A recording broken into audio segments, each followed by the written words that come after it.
예, 오늘 이제 두 번째 시간이 되겠습니다. 두 번째 시간의 주제는 지금 우리 이제 공직자분들에게 조금 더 직접적으로 관계가 깊은 그런 내용 중심으로 좀 이야기를 나눠보겠습니다. 제목을 제가 이제 사회적 가치 실현과 지역 혁신을 위한 SDGs의 정책 내재화 방안 이렇게 잡았습니다. 요즘 우리 이제 문재인 정부에서 어떻게 보면은 막 각 정부마다 좀 강조하는 핵심적인 키워드가 있지 않습니까? 그래서 그 키워드가 아마 우리 공직자분들께는 굉장히 더 많이 다가오실 것입니다. 업무하고 연결이 직접 되기 때문에. 그래서 우리가 사실은 지금 이 포용적 혁신 사회, 이게 문재인 정부에서 굉장히 이렇게 지금 국정의 큰 철학이기도 하죠. 이 포용적 혁신 사회를 어떻게 우리가 실현하느냐, 굉장히 추상적이고 거창한 그런 어떤 이념 지향이라고도 할 수 있겠는데, 이 문제를 우리가 SDGs의 관점에서 이것을 어떻게 실현할 수 있는지 그걸 좀 포커스를 맞춰보는 것입니다. 그것과 관련된 또 굉장히 중요한 또 이 문재인 정부에서 강조하고 있는 개념이 사회적 가치라는 개념이죠. 사실 이 사회적이라는 말이 굉장히 이게 좀 또 어떻게 보면 좀 이상적이고 추상적이고 쉽지 않은 그런 개념인데, 이게 이제 문재인 정부에서 지금 굉장히 강조하죠. 그래서 사회적 가치를 어떻게 또 SDGs에서 그것을 같이 좀 접목시켜서 이 문제를 풀어갈 것인지.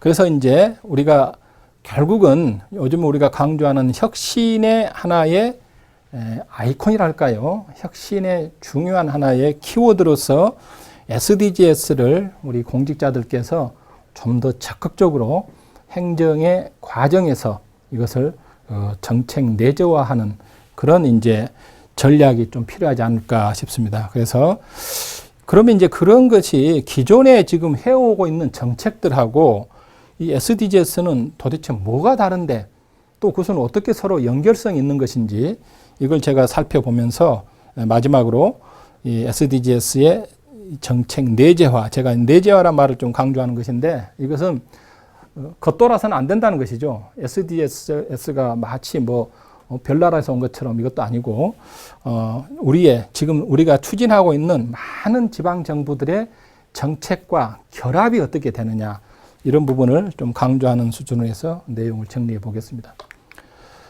그래서 이제 이 포용적 혁신 사회와 사회적 가치. 앞에서 제가 이제 이 그림을 하나 비슷하게 그려놨었는데요. 지금 문재인 정부의 보고서에서 이런 이야기를 합니다. 이제는 개발 국가의 시대에서 포용 국가의 시대로 전환이 돼야 된다. 이건 제가 하는 이야기가 아니라 지금 문재인 정부가 어떤 국가의 어떤 가치의 지향성을 강조하고 있는 것입니다.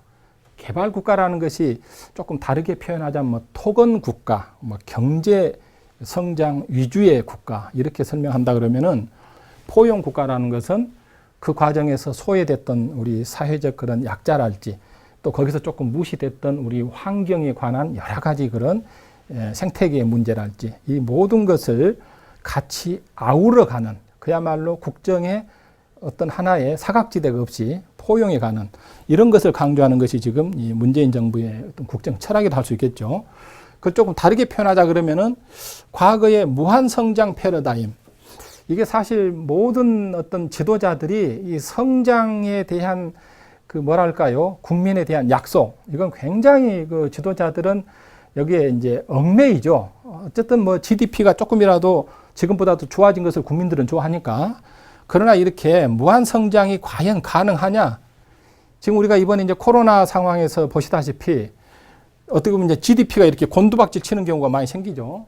이런 경우를 우리는 과연 다시 GDP를 무한 성장으로 끌어올릴 수 있을 것인지, 이런 것에 대해서도 우리가 다시 한번 고민해 볼 필요가 있습니다. 그래서 과거에는 이렇게 무한 성장이 경제를 우선으로 해서, 그리고 이제 좀 사회적인 부문에 신경을 쓰고 좀 여지가 있으면 환경에 좀 신경을 써보는 이런 전략이었고, 그래서 이것이 전형적으로 지속적 개발, 아까 우리가 강조했죠. 지속적 개발, 지속적 성장을 과거에는 강조하다 보니까 그래서 이제 결국은 이런 과정에서 경제, 사회, 환경, 각 정책들 간에 많은 충돌들이 일어날 수 있었습니다. 소위 우리가 대표적으로 개발과 보전의 갈등, 또 성장과 배분의 갈등, 이런 것들이 이제 20세기에서 우리가 강조했던 그런 무한성장 패러다임에서는 이게 어느 정도 우리는 그냥 그것을 운명이거니 하고 그것을 국정에서 끌어왔지만은 이제 21세기에 우리가 지금 문재인 정부에서 강조하고 있는 것은 질적 발전 패러다임으로 전환이 돼야 되는 것이다. 아까 말씀드렸다시피 이제 GDP가 무한대로 성장하는 그런 시대를 우리가 너무 이것을 우리가 기대해서는 곤란하고 성장이 이제 양적으로 성장하는 시대에서 질적으로 성숙한 시대. 이 경제 시스템이라는 것이 우리가 예를 들어서 뭐 화석 기반에서 양적으로 성장했던 시대에서 어느 정도 경제 시스템이 이루어지면서 예컨대 이제 친환경 에너지를 기반으로 하는 발전. 그러면 이제 그것은 이제 에너지의 질적 전환이 되는 것이죠. 이렇게 이런 사회의 시스템이 무한 성장이 아니라 일정한 그런 균형과 역동적인 그런 조화, 이런 것을 강조하는 것이 포용적 혁신 사회이고, 우리 앞 시간에 강조했다시피 그 출발점은 이제는 환경에 우선을 둘 필요가 있다. 우리가 코로나에서도 바로 이렇게 환경에 대한 인류의 어떤 공격이라 그럴까요? 파괴, 이것으로 부메랑으로 지금 우리가 이렇게 다시 어떻게 보면은 이제 역습을 당한 것이 코로나 바이러스다. 이렇게도 이제 해석하는 사람들이 있지 않습니까? 그래서 환경에 대한 좀 더 근본적인 문제 해결, 그리고 그 이후에서 사회 경제 시스템을 고려하는, 이렇게 할 때 바로 경제, 사회, 환경 정책 간의 이제 통합이 강조되는 것이 바로 이 포용 국가의 질적 발전의 패러다임이다. 이렇게 말할 수 있겠습니다.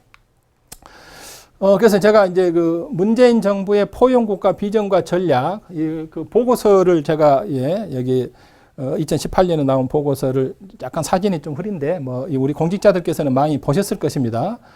그래서 바로 이제 포용이라는 가치와 혁신이라는 두 개의 가치를 지향하면서 이 포용 국가에서 조금 더 포커스를 맞추는 것은 통합, 그 다음에 지속 가능성, 그리고 혁신, 통합과 지속 가능성, 혁신, 이 세 가지의 이 가치를 좀 강조하고 거기에 이제 각 가치별로 전략들을 이렇게 제시를 해놨습니다. 이건 제가 시간 관계상 일일이 다 설명을 하지 않겠고, 그래서 궁극적으로 어떻게 지속 가능성과 우리 사람의 자율성이 보장되는 혁신적 포용 국가를 실현할 것이냐, 이게 지금 문재인 정부의 포용 국가 비전과 전략이라는 것입니다. 여기서도 이제 바로 이 지속 가능성의 개념이 굉장히 강조되고 있다는 것을 확인할 수 있겠습니다. 자, 그래서 이제 거기에 이제 정부 혁신의 3대 전략을 제시합니다. 이 3대 혁신의 전략의 이 키워드들은 제가 만든 게 아니라 지금 문재인 정부가 만들어 놓은 키워드들입니다. 바로 전략 1이 뭐냐? 사회적 가치 중심으로 운영하는 정부. 우리 공직자들이시니까 아마 이것을 한 번쯤은 다 들어보셨을 겁니다. 그 다음에 두 번째가 참여와 협력 방식으로 일하는 정부. 세 번째가 낡은 관행의 혁신으로 신뢰받는 정부. 이게 세 가지가 핵심적인 그런 전략의 축이 되는 것이고, 그래서 이제 이걸 이제 이 세 개를 가지고 아까 이제 결국은 이게 어디로 간다? 지속 가능성으로 간다 했잖아요. 이 지속 가능성으로 가는 데 있어서 바로 그 수단이 될 수 있는 것이 SDGs라는 것이죠. 일종의 이제 아까 우리가 앞 시간에 봤던 17개의 그 SDGs 목표들, 이 SDGs에 숨어 있는 목표들을 사회적 가치, 또 일하는 방법에서의 참여와 협력, 일종의 이제 거버넌스형이 좀 되겠죠. 그 다음에 SDGs의 그 목표의 지표들의 달성 수준들을 보면은 지금 우리의 관행으로서는 안 됩니다. 상당히 적극적이고 굉장히 좀 진보적인 그런 어떤 그 과감한 혁신이 필요한 것입니다.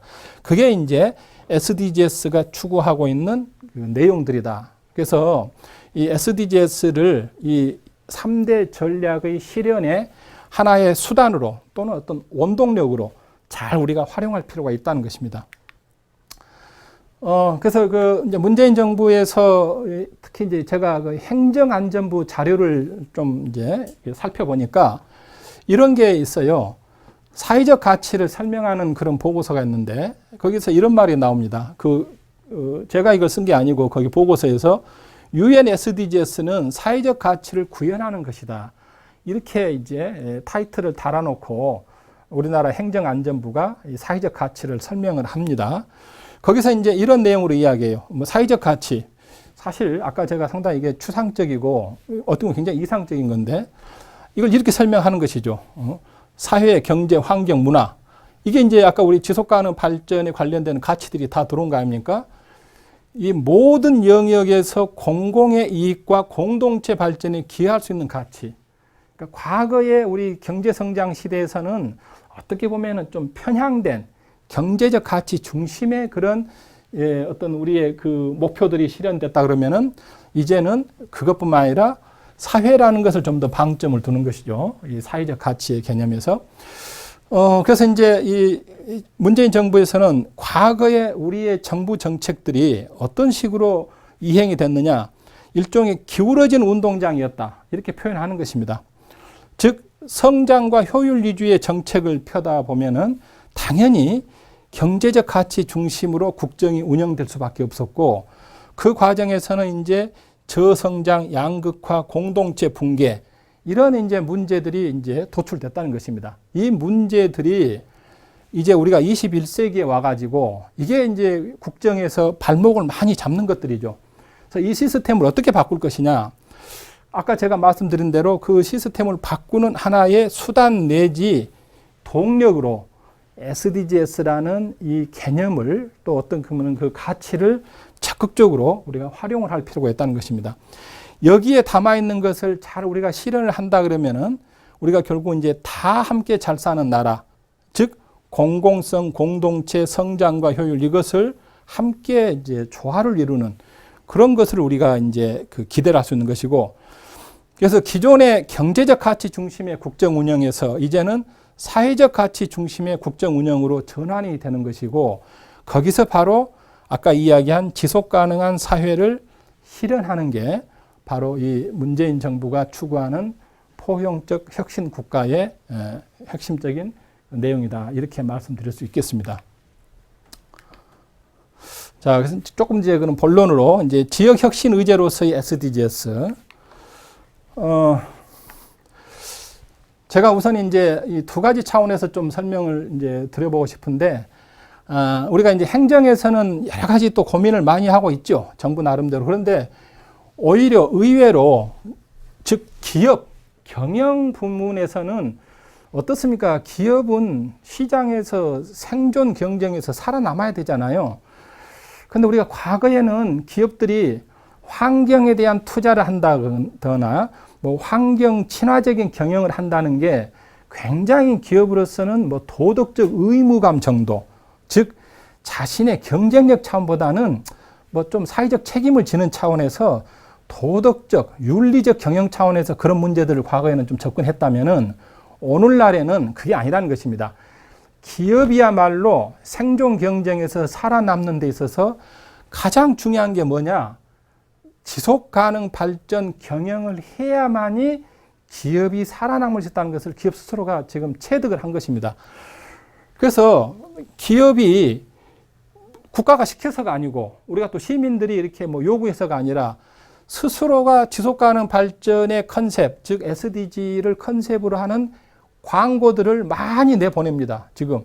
그러면 기업이 뭐 돈 벌어서 그렇게 쓸 데가 없어가지고 이 광고를 하겠습니까? 그 광고를 내보내는 기업은 그것이 즉 SDGs나 지속가능 발전의 가치가 기업의 경영에서 절대적으로 이익이 되기 때문에 그 광고비를 지출해서 하는 거 아니겠습니까? 대표적으로 이제 우리 뭐 많이 아는 풀무원이라는 이 회사가 이런 광고를 하죠. 이런 질문을 던져요.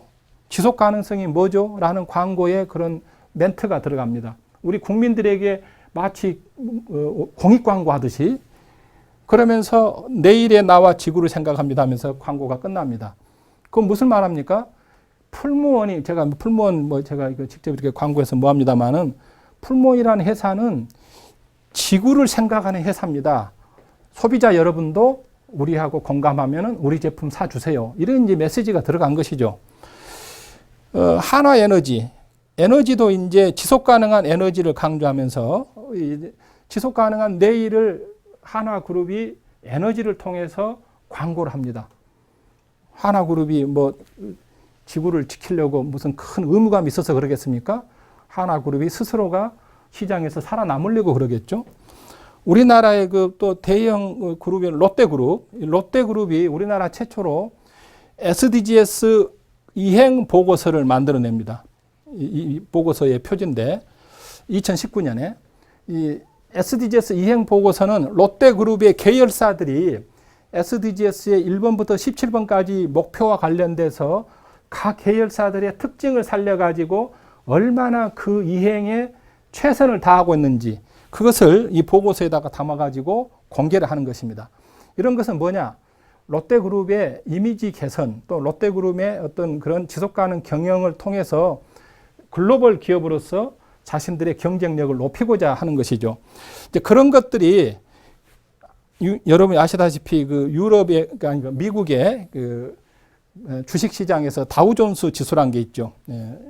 매일 아침 우리가 뉴욕 그 금융시장의 그 리포트를 보면은 그 주식 동향에서 다우존스 지수 거기서 강조하는 게 서스테이너빌리티 인덱스 즉 지속 가능성 지수를 기업의 중요한 경영 정보로 발표를 하는 것입니다. 그 지수에서 좋은 점수를 받은 기업들이 투자자들에게 호감을 갖게 한다는 것이죠. 그래서 이제 그게 바로 이제 이런 비슷한 것들인데, 그래서 제가 그 신문에 하나 그 기사를 그대로 제가 한번 인용을 해봤습니다. 그대로 한번 제가 좀 읽어보겠습니다. SDGs는 빠른 속도로 전 세계 주요 기업들의 지속가능 경영 기준이 되었다.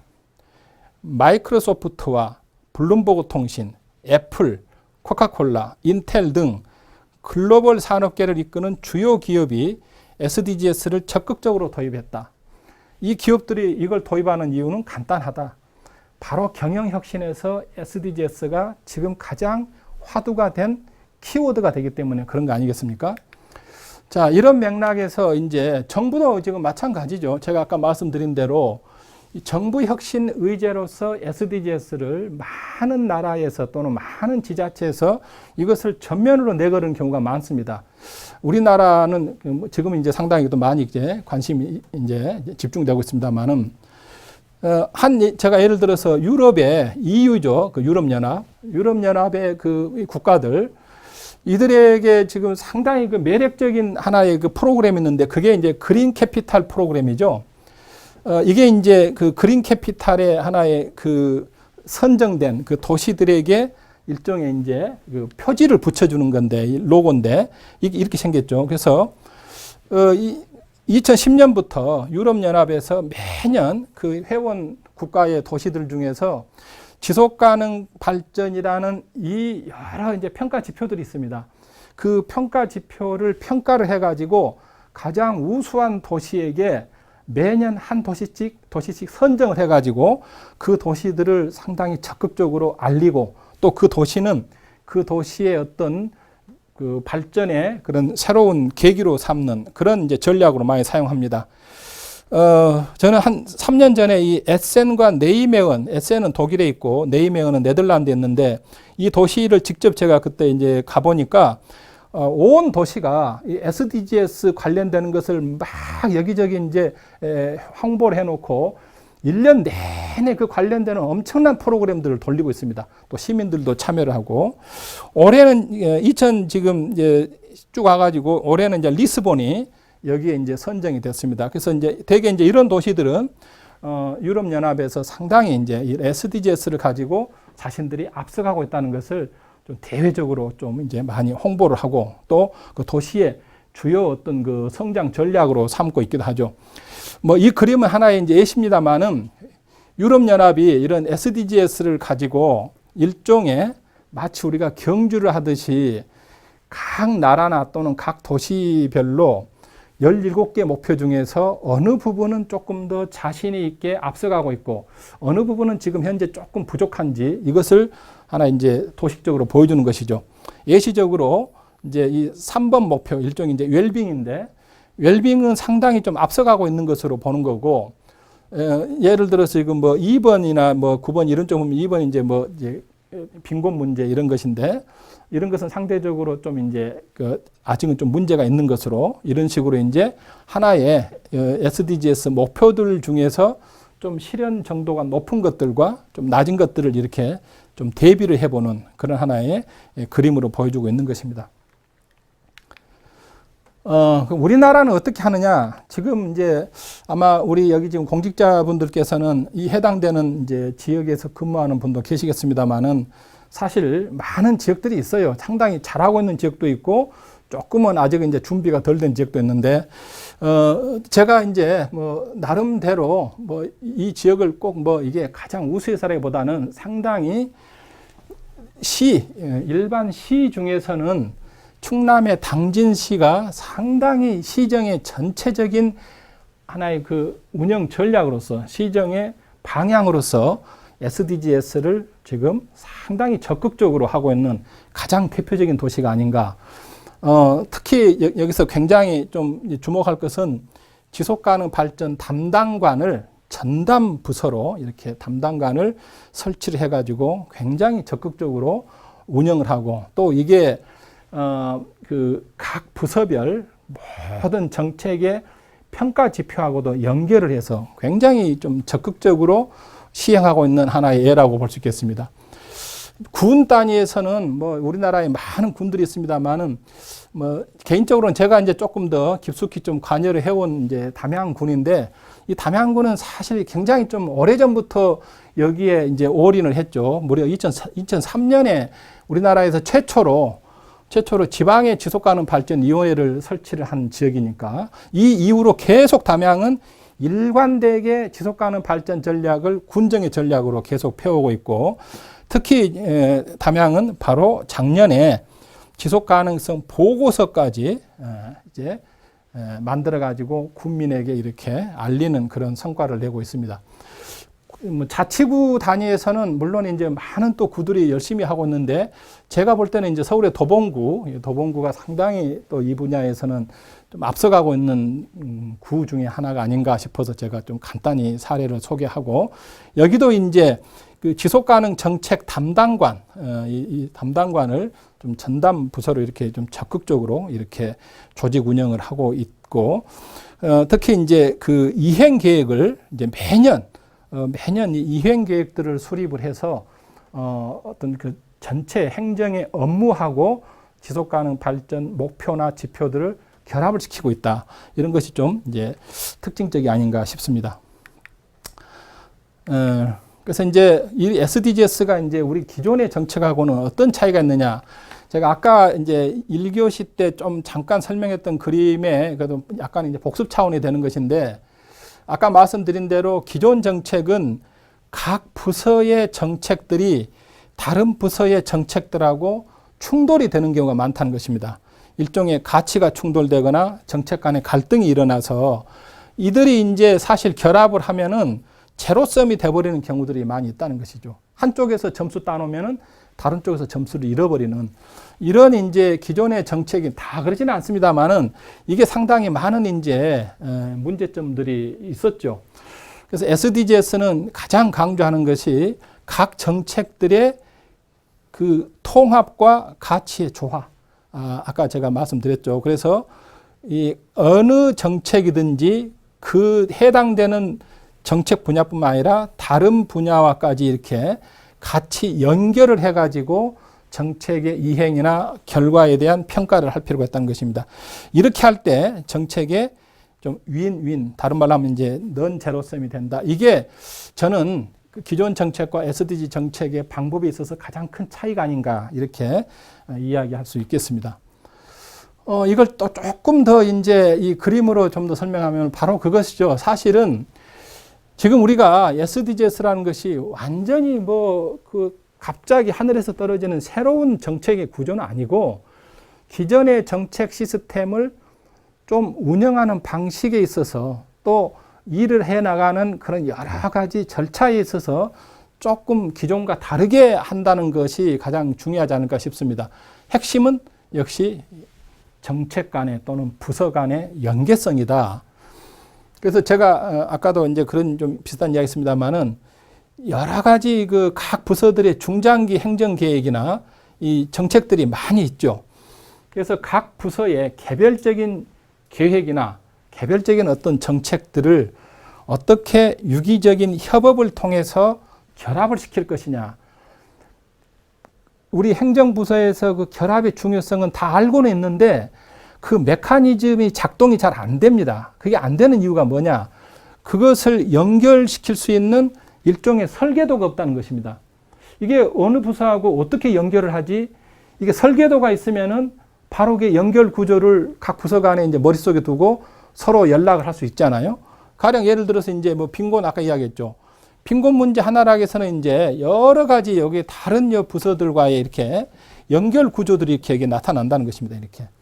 그럼 이게 바로 이제 다른 부서들과의 연결의 하나의 일종의 이게 설계도가 되겠죠. 그래서 이들을 수시로 이렇게 좀 부서 간에 협업 회의를 한다든지 이렇게 처음에 정책이나 예산을 수립할 때 서로 이렇게 중복이나 또는 충돌이 되지 않도록 한다든지 이런 것이 얼마든지 가능하게 한 것이 SDGs 연계성 전략이다. 이렇게 이야기하는 거죠.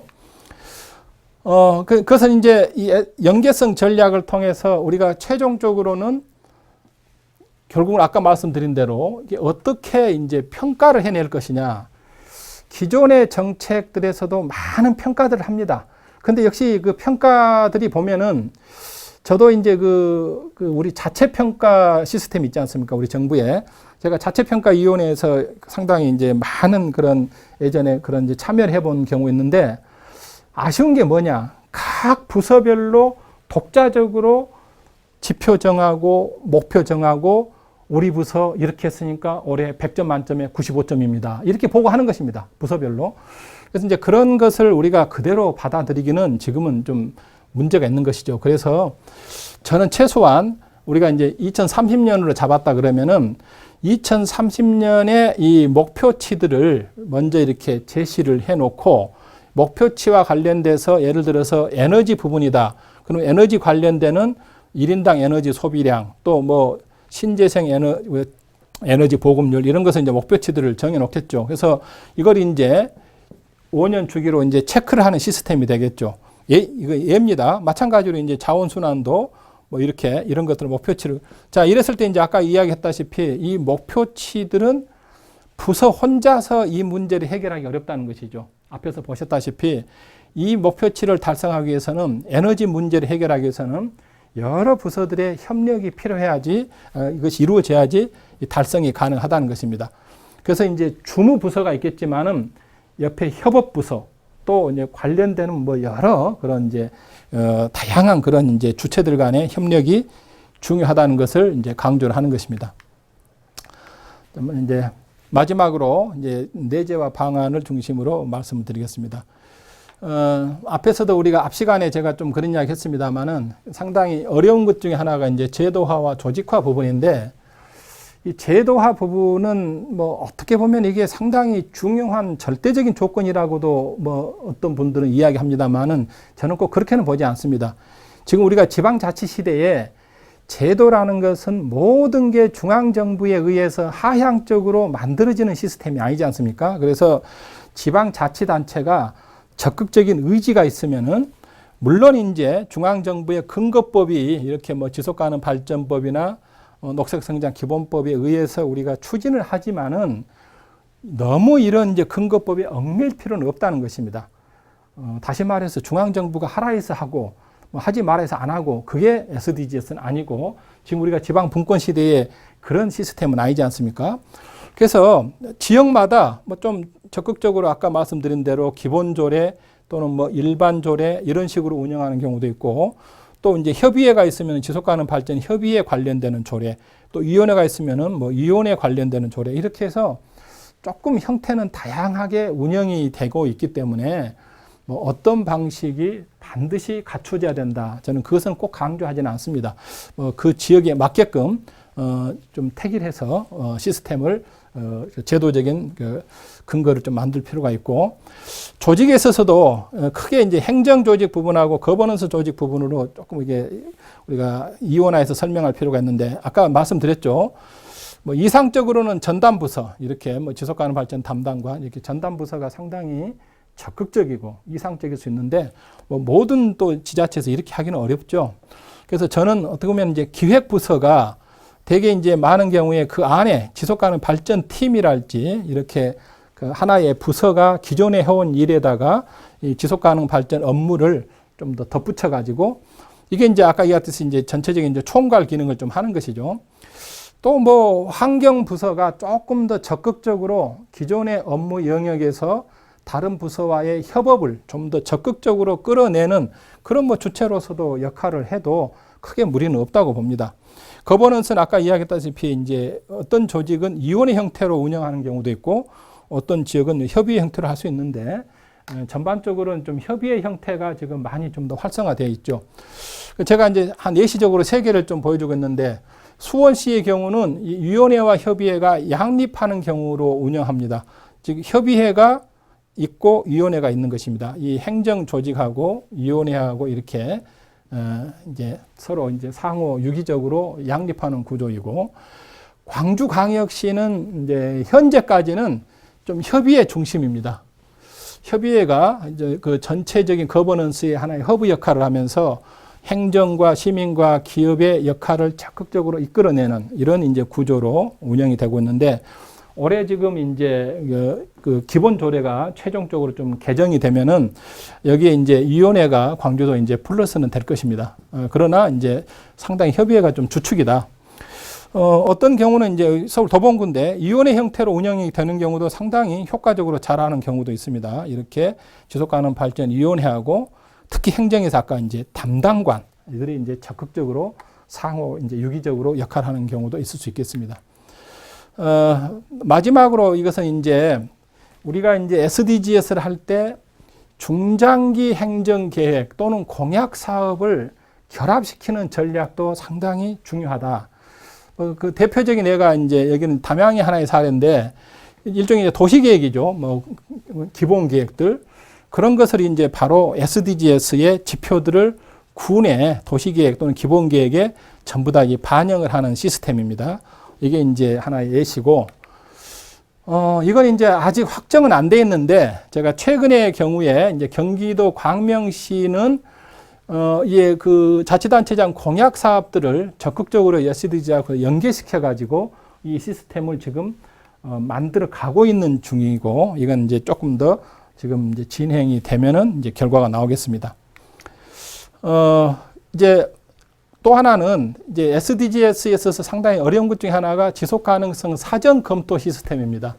이것은 이제 서울시의 한 사례로 보면은 어떤 행정 계획이나 각종 정책의 기본 구상 단계에서 환경, 뭐 경제, 사회 측면에서 그게 어떤 문제가 있는지, 어떤 부분에서 좀 더 보완을 해야 될 것인지 이것을 사전에 체크하는 시스템을 구축하는 경우가 있고, 지금 이런 시스템들은 이제 서울과 또 충청남도 몇몇 지자체들이 좀 적극적으로 이것을 좀 이제 이용을 하고 있습니다.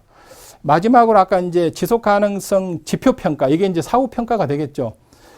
이제 담양에 아까 이제 지속 가능성 보고서가 나왔는데, 하나의 지표별로 지표의 담당자 실명제를 하고 있습니다. 그래서 전체 지표 카드를 우리 공직자들이 한 지표를 하나씩 책임을 지게 하는, 이렇게 하는 이제 그 인수인계가 제대로 하는 것이죠.